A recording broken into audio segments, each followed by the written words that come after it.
In this video lecture, we would be looking at different ways of representing structures of organic compounds, right? Like in the previous video lectures, we said that organic compounds exist in complex structures, right? Organic compounds have complex structures, right? And they have different shapes, right? And they have different bonds, right, in the same molecule. So let's look at how to represent the structure of these organic compounds, right? While when you write down the structure of organic compounds, how many different forms are there in which you can represent the same organic compound, right? So there are different ways of representing an organic compound. In chemical bonding, we have studied Lewis structures, right? So Lewis structure is one of the way of representing an organic compound.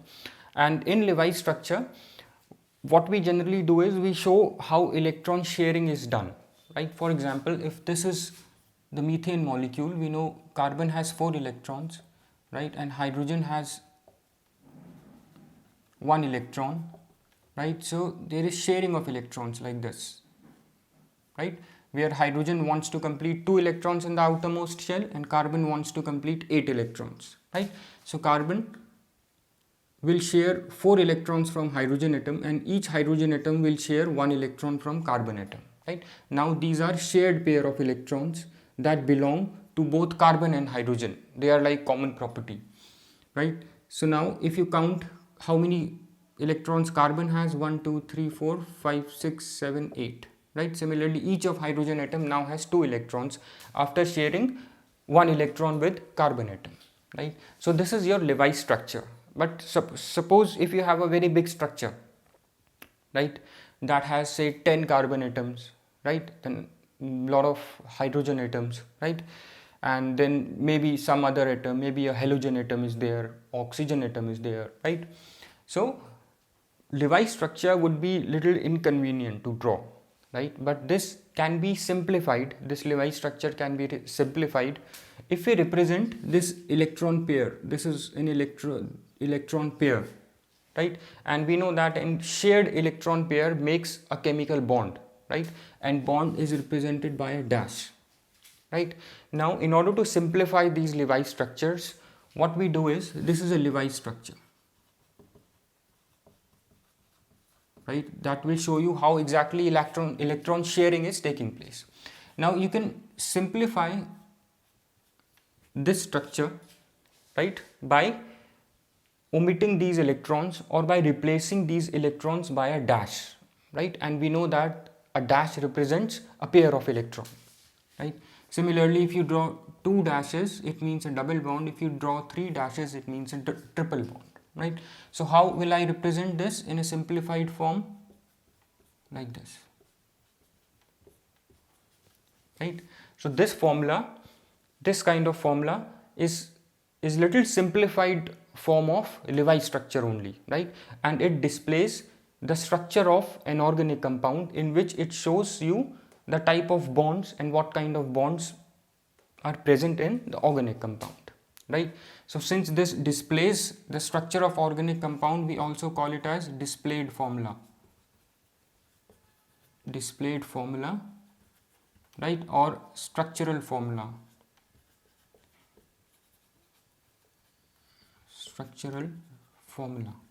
Similarly, let's take some other example. Let's take the example, this is methane, right? Let's take example of ethane,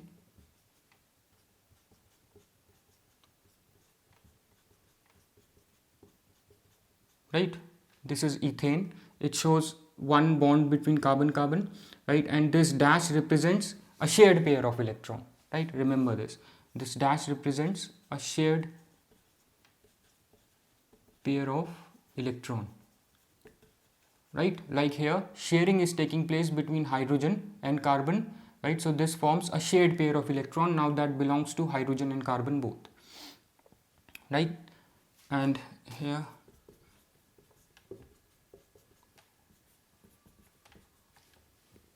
right, this is your ethene that displays the type of bond. You have a double bond between carbon atoms and single bonds with each of hydrogen atoms, right? So these are displayed formula or structural formula. Now if suppose you have a very big formula that has 10 carbon atoms, right? So writing this kind of formula on a paper is little inconvenient, right? So you can shrink this formula or condense this formula into more simpler version, right? You can write this formula as CH3 CH3, right? Similarly, this ethene can be written as CH2 CH2, right? Since this is the condensed form, this formula, these formulas are condensed form of structural formula, right? We call these as condensed formulae, right? These are condensed structural formulae, right? These kind of structural representation are condensed structural formula, right? This is condensed form of structural formula. So this we call it as condensed structural formulae, right? So there's, you can further simplify these kind of formulae, right? Suppose you have a formula CH3 CH2 CH2, right? CH2 CH2 CH2, right? CH3, right? So when you have such kind of a formula where a similar unit is repeating one after the other, right? Here you can see CH2 is repeated 6 times, right? So what you can do is you can condense or shorten this kind of formula by using a bracket and putting a subscript equal to the number of time this unit is repeated. This unit is repeated 6 times, right? So this is more convenient way of writing the structural formula, right? This also comes under the condensed structural formula, right? So remember, if you have the same unit that is repeating itself, right? So you can condense this unit which is repeating itself by putting a bracket and a subscript, a number which is equal to the number of time this unit has repeated itself, right? Now you have bond line structural formula. This is important. Bond line structural formula, where you have a line, right? What you will do is you just in bond line, as the name says, bond line structural formula, you represent the structure of an organic compound by zigzag lines. When I say zigzag lines, like this, these kind of lines, where the intersection, I'll just draw it over here, right, where 1 2 3 4 5 6 7 8, right, where the structure of organic compounds are represented by these kind of zigzag lines, right? Structure is represented by a zigzag line, right? And the end of lines, right? And if the organic compound is not a substituted compound, right? We know that hydrocarbons consist of carbon and hydrogen, right? If none of the hydrogen atoms has been replaced, right, by some other atom, different atom, like a halogen atom, oxygen atom, a sulfur atom, right, then these intersections, right, these intersections represent CH2 group, and these ends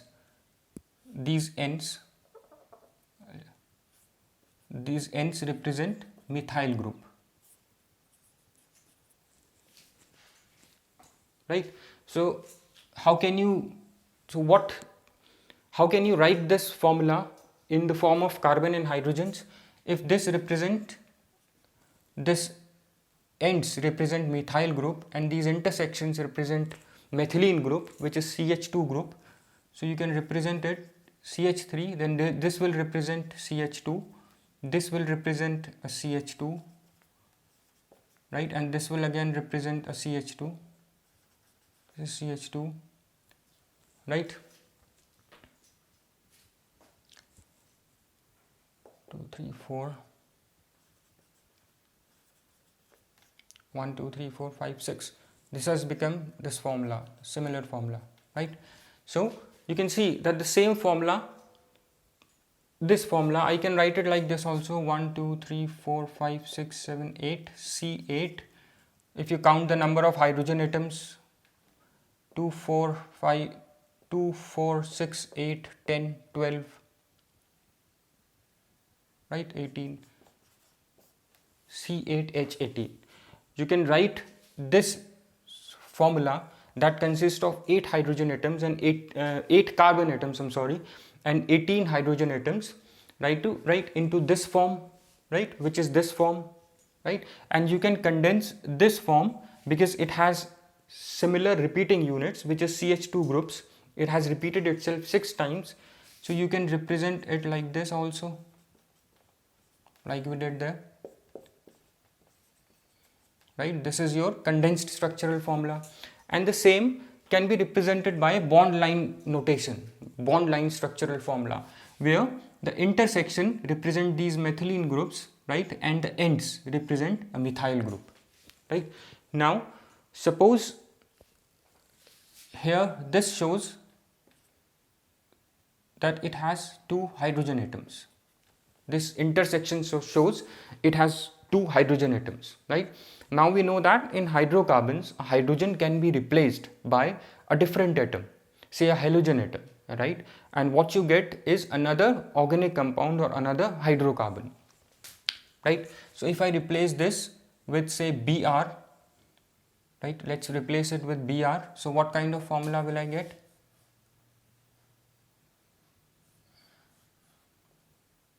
Right,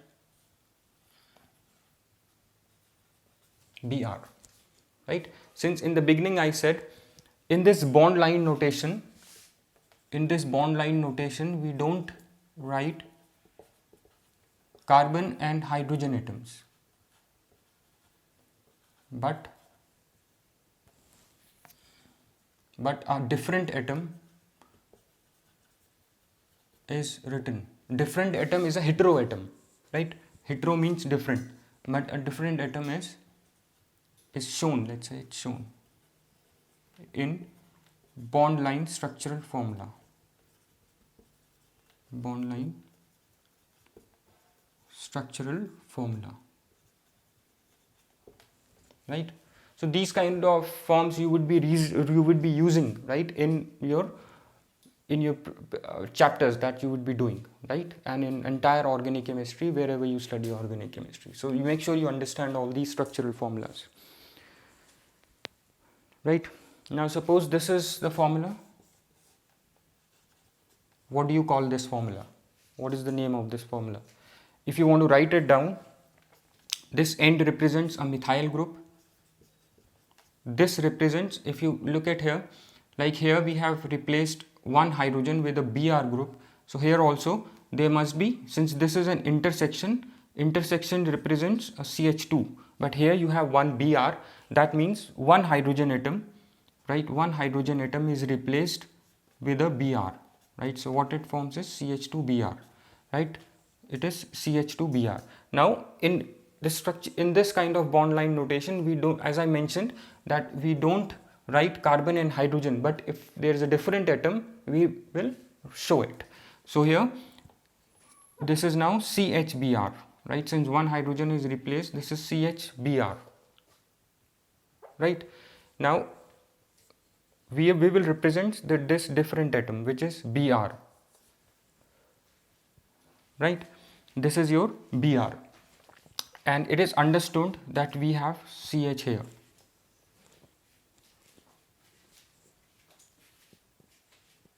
right.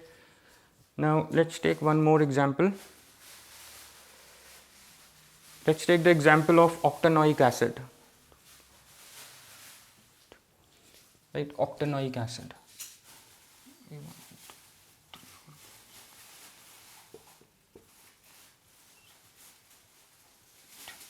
Right, octanoic acid, you have a carbon here,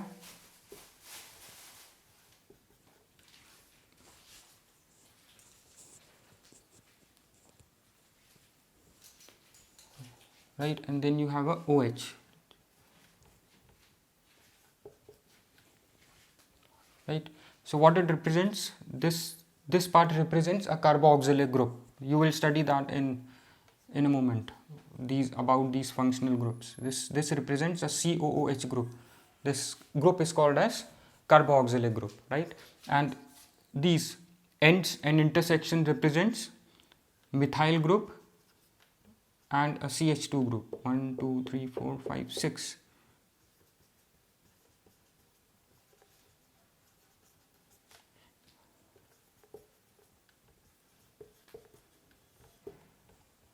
Right, this is your octanoic acid.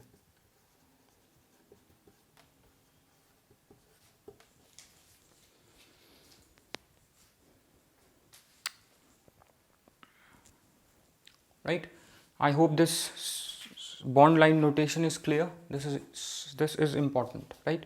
Then you have one more type of, let me just rub this off. You have one more type of formula, which is polygon formula, right? If you know how to write down the structure of benzene, right? Structure of benzene. There is the formula, that type of formula is known as, there is formula, we call it as polygon formulae, right? Polygon formulae, where organic compounds are represented in the form of polygon, right? And what kind of organic compounds are represented by a polygon? Those compounds that have a cycle, right? That are cyclic, right? They don't have straight chains, right? But the first and last carbon atom are joined in such organic compounds to form a cycle, right? Polygon formulae. So what kind of organic compounds are represented by polygon formulae? Cyclic compounds, cyclic organic compounds, right? In which first and last atom are joined.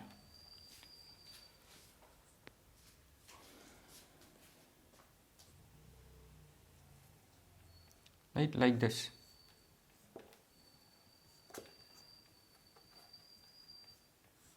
Like this.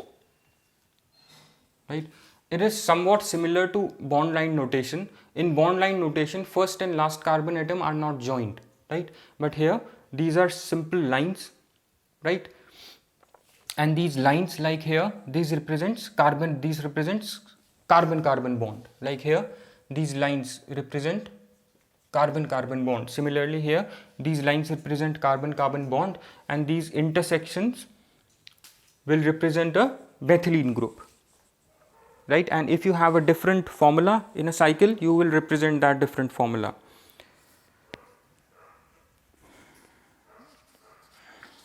Right? So this is your cyclobutane, and if you have a ring of 5 carbon atom, that is represented like this, right? And if you have a ring of 6 carbon atoms, it is represented like this, right? So these are what? These are polygons. You have studied polygons in maths. So these are polygons, right? And the organic compounds that can be represented in the form of polygons, they are said to have polygon formula. And what kind of compounds are these? In which first and last atoms are joined to form a cycle, right? So that is why only cyclic organic compounds can be written in this form, right? You can see that first and last carbon atom are joined, right? And these intersections will represent CH2 groups.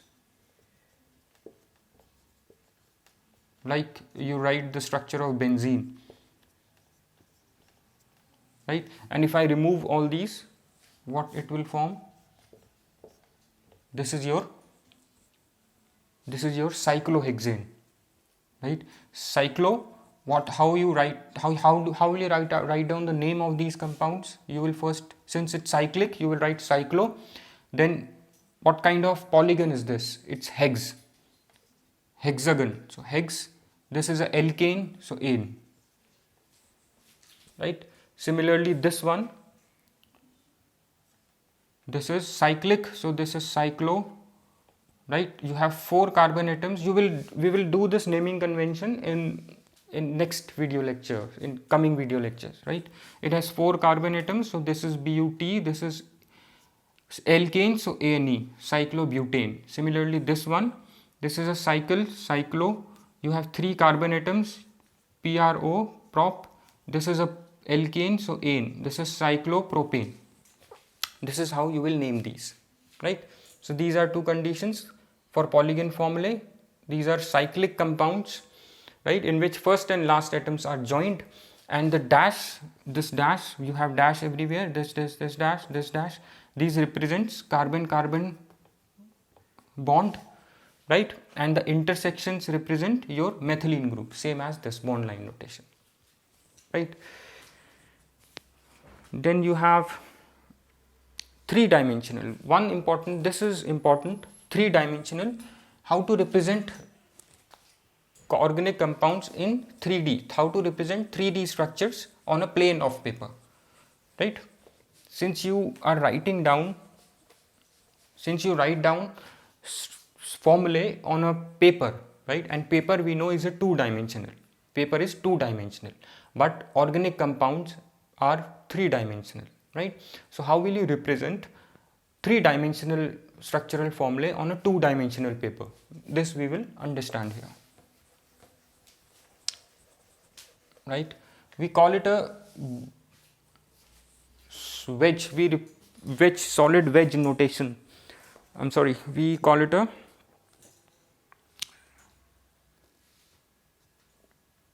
solid and dashed wedge formulae. Solid and dashed wedge formulae. What is a wedge? This is how you represent a wedge, right? This is a wedge, and there we make it in 2 ways.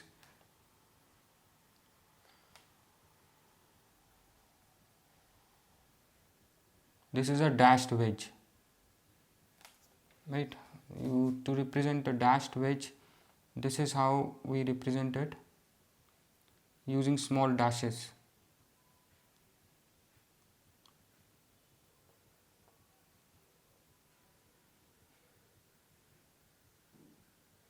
Right? This is a solid wedge, and this is a dashed wedge.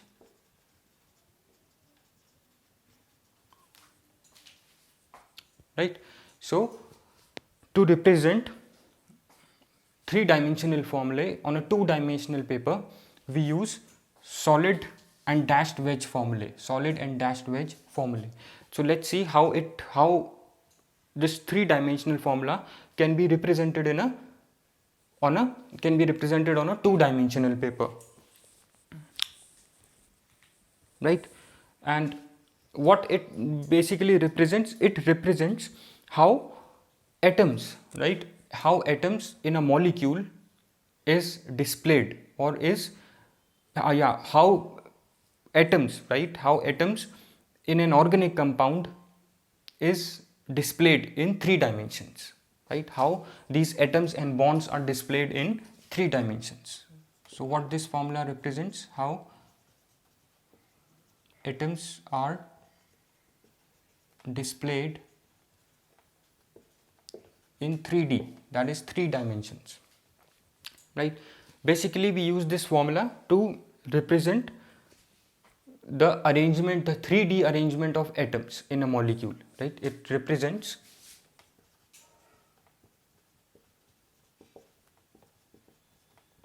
3D arrangement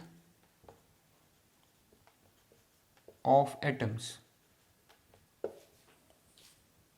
in space.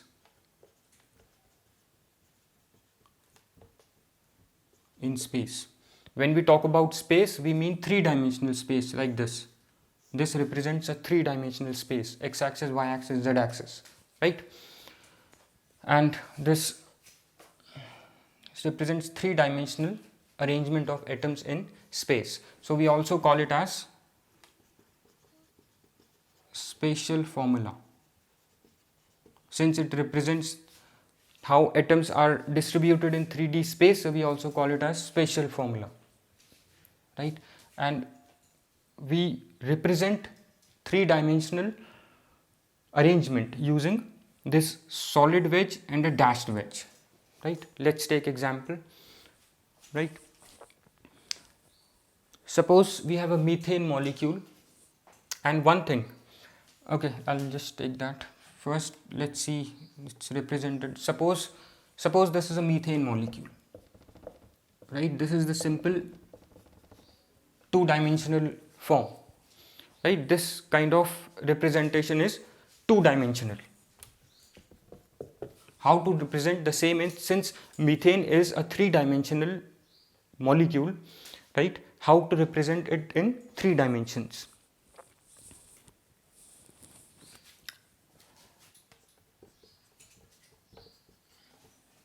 Right?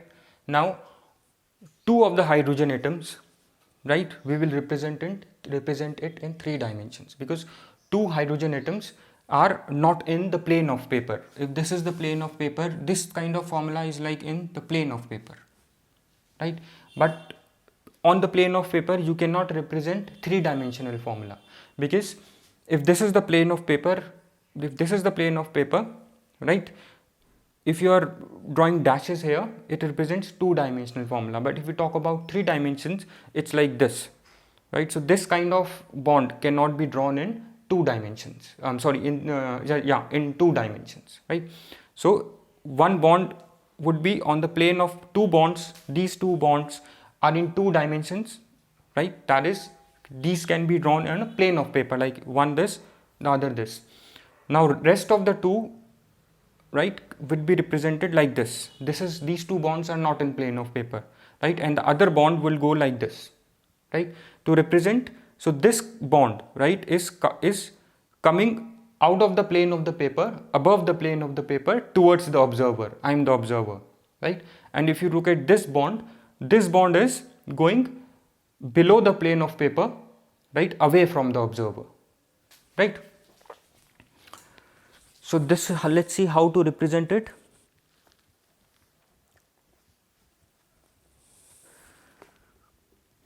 So these two bonds which are in 2 dimensions, right? So the bonds which are this dash represent, this single dash represents, thus these 2 bonds lie in the plane of the paper, right? This represents that these 2 bonds lie in the plane of the paper, right? And to represent the other bonds,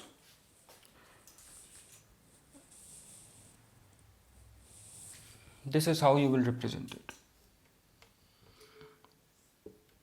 This is the solid wedge, right? This is towards the observer, right? And the other one, which is going above the plane of paper,